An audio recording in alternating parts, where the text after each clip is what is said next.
Hey everyone, welcome back. In this video, I'll show you how to speed up your Shopify store step by step so your website loads faster, ranks better on Google, and converts more visitors in 2026.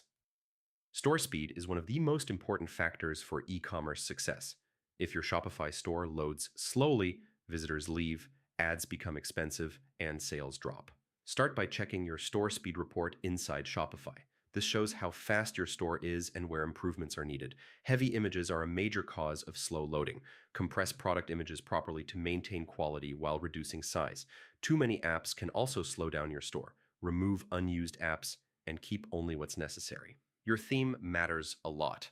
Avoid outdated or overly customized themes that add unnecessary code.